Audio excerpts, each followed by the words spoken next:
사무엘하 10장 1절에서 5절 말씀 제가 봉독해 드리겠습니다. 그 후에 암몬 자손의 왕이 죽고 그의 아들 한운이 대신하여 왕이 되니 다윗이 이르되 내가 나하스의 아들 한운에게 은총을 베풀되 그의 아버지가 내게 은총을 베푼 것 같이 하리라 하고 다윗이 그의 신하들을 보내 그의 아버지를 조상하라 하니라.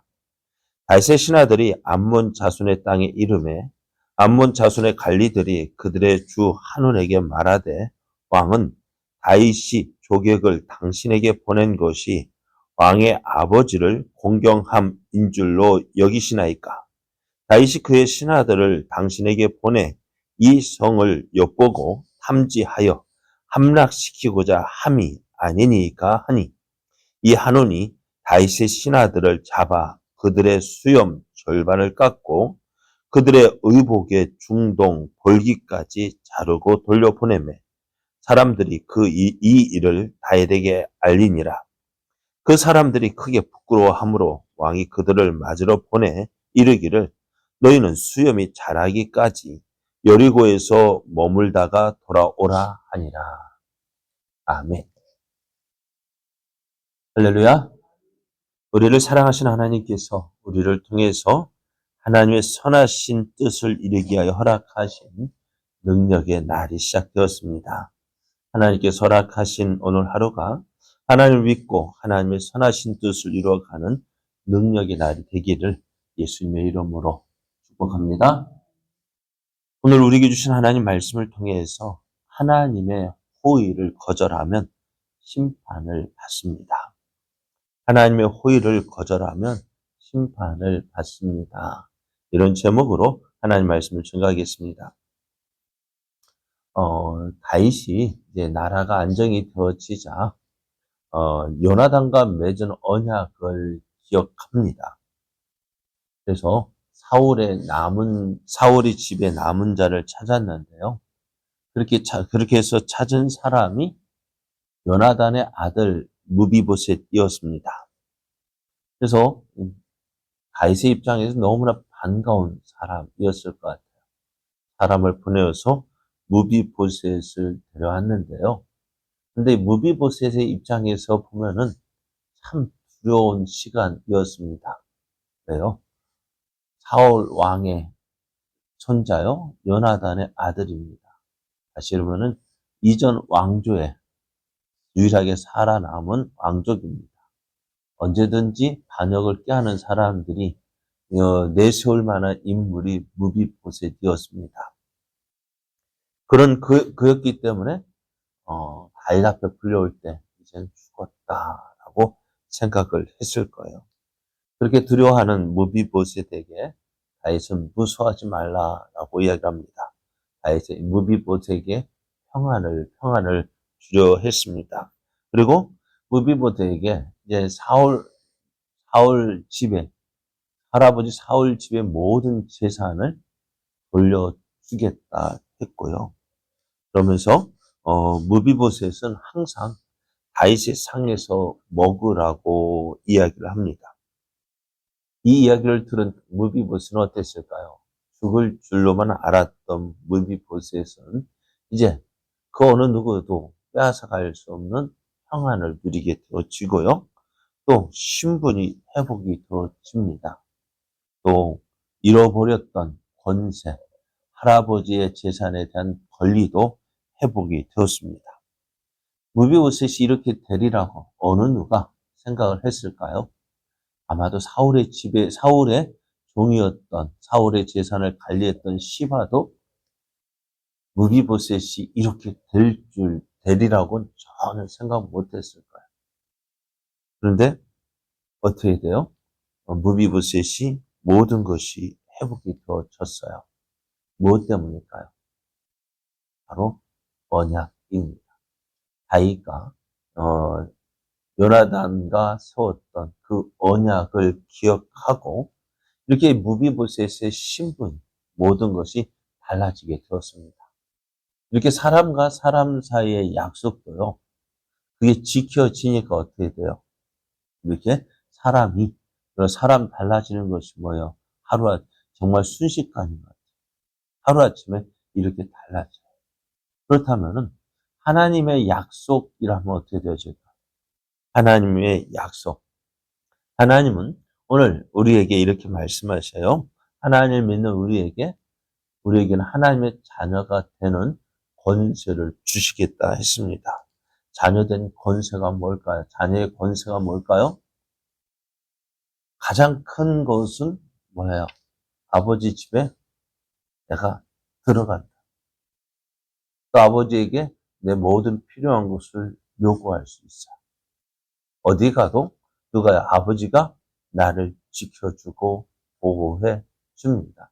나의 모든 것을 책임져 주십니다. 이것이 자녀의 권세일잖아요. 그러니까 오늘 예수를 믿는 우리에게는요, 무비보셋이 신분이 회복이 되어지고 평안을 누리고 잃어버렸던 권리가 회복이 되어지고 왕의 상에서 먹는 것과 같은 그런 놀라운 변화가 우리에게 있다는 거예요. 예수님을 믿음으로. 그럼 오늘 이 권리를요, 이 권세를 사용하십시오. 어디서든. 그러니까 우리가 기도하는 것 하나님의 자녀의 권세잖아요. 어디 가서 두려워할 것이 없는 것. 하나님이 나와 함께 하시는 이 권세를요, 사용하십시오. 무비보셋이 마길의 집에 빌부터 살면서 이런 권세를 누렸을까요? 아니잖아요. 더 이상 무비보셋이 시바에게 속아가지고 이런 비참한 삶을 살았던 것처럼 오늘 우리도 마귀에게 속지 말고요. 넌 안 돼. 넌 못해. 너 같은 게 뭐. 그 마귀의 말에 속지 말고요. 나는 하나님의 자녀다. 응? 하나님의 자녀에게 하나님의 자녀의 권세를 마음껏 사용하십시오. 그래서 하나님께서 주시는 놀라운 은혜를 누리는 저 여러분 되어주기를 원합니다.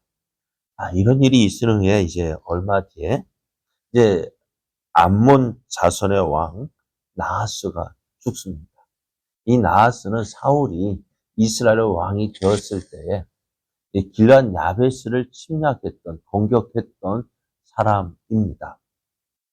그러다 보니 사울과는 어떤 관계예요? 원수 관계였어요.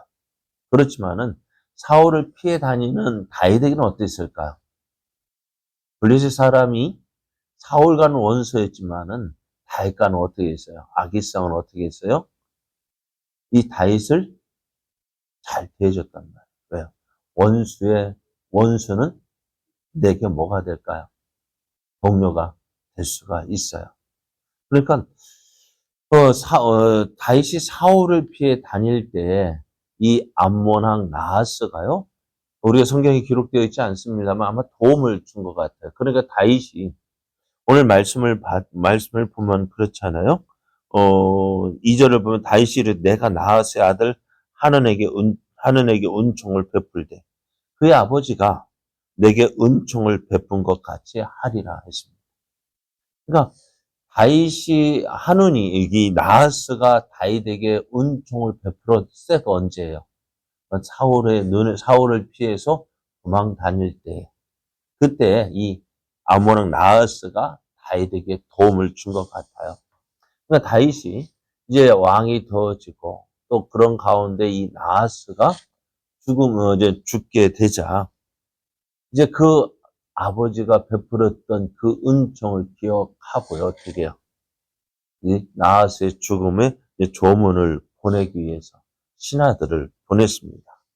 다윗은 어떻게 호의를 베풀고자 했습니다. 다윗의 말대로 그의 아버지가 내게 은총을 베푼 것 같이 나도 이제 그 나하스의 아들 한온에게 은총을 베풀겠다. 도움을 주겠다. 그렇게 생각을 하고 신하들을 보냈습니다. 그런데요, 어떻게 해요? 이 신하들이 그 암몬 왕 나하스를 죽음을 조문하는데 이 이 한온의 신하들이 어떻게 해요? 다윗이 보낸 이 호의를 오해한 거예요. 왜곡시켜 버립니다. 뭐라고 얘기하면 지금 어떻게 보면 전체적으로 보면 암몬과 이스라엘은 어떤 관계일까요? 암몬, 모압과 암몬 형제지가 아니죠. 누구야 자손입니까? 조카, 롯, 룻입니까? 롯이죠. 조카, 롯. 아브라함의 조카 롯의 자손들이에요. 어떻게 보면 아브라함, 이스라엘과 이들과는 어떤 친인척 관계 때 친하게 지낼 수 있는데요. 성경을 보면 계속해서 싸우게 되었어요. 그러니까 지금 나하스도 사울이 이스라엘 왕이 되었을 때 어떻게 해요? 길란 야베스를 공격한 이유도 그런 관계였지만요. 이스라엘과 전체적으로 보면은 서로 대립 관계가 되었어요. 그러니까 어떻게 보면 이스라엘이 사신을 보내어서 조문단을 보내어서 조문하는 것을 오해할 만합니다만은요. 어떨까요? 그 다윗이 보낸 조문단의 사신을 봤을 때 이 암몬 왕의 관리들 신하들이 이렇게 이야기합니다. 다윗이 조격을 당신에게 보낸 것이 왕의 아버지를 공경함인 줄로 여기시나이까? 다윗이 그의 신하들을 당신에게 보내 이 성을 엿보고 탐지하여 함락시키고자 함이 아니니. 참 사람이 그 호의를 오해하면 어떻게 되어질까? 전혀 다른 모습으로 보게 되어져요. 어느 시대 참 어떻게 될까요? 사람을 어떻게 보느냐에 따라서 달리 보이는 거예요. 그 사람의 호의도요. 이제 저기를 품게 되어집니다. 이상하게 생각하고 그것을 왜곡시키고 그러다 보니 어떻게 해야 돼요? 좋은 뜻으로 보냈는데 이것을 그렇게 받아들이지 않는 거예요. 왜 그럴까요? 암몬과 이스라엘과 암몬 간의 그 앙숙 관계. 어제서 잠깐 말씀드렸는데요. 고양이와 개가 지금 뭐 어떻게 같이 한 집에 키우면 친하게 지냅니다만은 그게 친하게 지내는 게 아니에요. 왜? 서로 표현 방법이 틀립니다. 그러니까 그 상대방의 뜻을 어떻게 해요? 제대로 알지 못하면은 오해할 수밖에 없는 거예요. 그리고 우리도 어떻게 보면 저 사람이 친하게 지내자고 한 것을 어떻게 해요? 오해할 때가 한두 번이 아닙니다. 근데 나는 저 사람을 생각해서 이렇게 말해 주었는데 그것을 받아들이는 사람은 그렇게 생각 안 해요. 그럴 일이 있어요, 없어요? 많죠. 그것 때문에 어떻게 해요? 상처받기도 하고 상처 주기도 하고. 근데 우리가 한번 생각해 보면요. 상대방의 입장에서 생각해 보는 것이 필요해요. 상대방의 입장을 생각해 보면은 이해할 수가 있는데 이해에서 3을 빼면 오해에서 3을 빼면은요. 이해하게 되어지는데 오해를 풀지 않으려고 자꾸 오해에 오해를 더하면은 어찌 돼요? 원수가 되버려요. 오늘 암몬 왕이 이 다윗의 호의에 대해서 오해하게 되고 왜곡하게 되어지고 그러다 보면 어떻게 돼요? 그 호의에 대해서 적대감을 품게 되었죠. 어찌 되었어요? 그래서 10절 말씀, 4절 말씀에 보면은 이 다윗이 보낸 신하들을 잡아가지고요. 수염 절반을 깎고 의복의 중동 볼기까지 자르고 돌려보냈대요. 이렇게 표현하면 그렇지만은요, 유대인들은요, 속옷을 입지 않는데요. 그것을 이제 여자 핫팬츠 입은 것처럼 거기까지. 보십시오. 유대인들 입은 옷 한번 보십시오. 어떤 옷 길게 입잖아요. 원피스처럼요. 길게 입는데 그 순간에 잘라버렸어요. 어떨까요? 그렇게 입고 다닐 수 있을까요? 노팬티로? 그렇게 보냈다 하면 어떨까요? 그런 창피가 없어요. 이것은 뭐예요? 다윗 왕에 대한 호의에 대한 거절이고 도전입니다. 오늘 이런 모습을 이제 암몬의 왕 한운이 행했습니다. 그래서 다윗이 이제 보낸 사절단이요, 조문단이 이런 모습으로 돌아왔다는 소식을 듣고 어떻게 해요? 그 신하들을 위로하고 수염이 자라기까지, 수염도 어떻게 보면 권위의 상징인데요. 그 수염을 잘랐으니 어찌하겠어요? 그것이 자라기까지 여리고에서 머물다고 오라고 했습니다. 이제 어떤 일이 벌어질까요? 오늘 하나님의 뜻도요. 하나님도 오늘 우리를 부르시고 계셔요. 몇 번이고 계속해서 부르십니다.